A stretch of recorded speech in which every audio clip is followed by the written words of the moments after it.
Shout out guys, nandito tayo sa may Lacson Avenue. Yung sa video natin, replyan muna natin tong ano na to, yung nag-comment na malaki daw.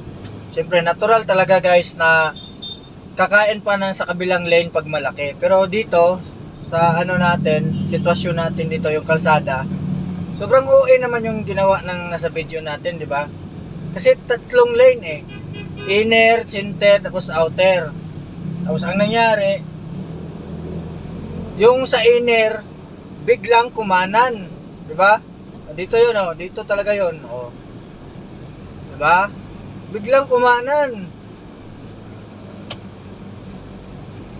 Grabe naman yung ano, guys. Grabe na. Tingnan nyo yung sa likod ko. Merong sa likod ko, wing band din mahaba. Nandito na siya sa kanan, oh. Yan. Nasa likod ko na siya. Grabe naman yun, guys. Oh, doon, oh. Sa inner lane, tapos biglang kakanan, okay naman yun. Tingnan nyo yung sa likod ko, oh. Nandito na sa likod ko, wing band rin, malaki.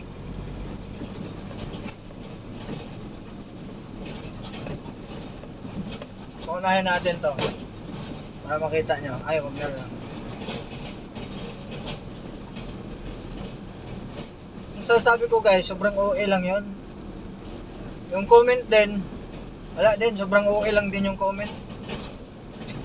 Binidyo nga natin kasi para maipakita natin na kapag ganun guys, nga alanganin na yung pasok mo, diretso mo na lang, tapos gawa ka na lang ng ano sa kabila, o kung mag-U-turn, ganon, kakanan, tapos mag-U-turn, ganon.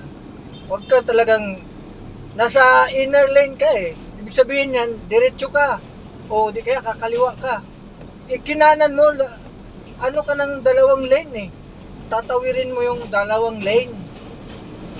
Wala talaga. Kahit pa anong, ano mo.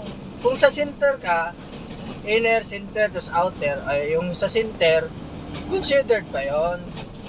Kasi, pwede pa naman yun eh. Pero yun, ay nako. Wala, hindi lang din nag-iisip yung nasa comment guys. Yun lang.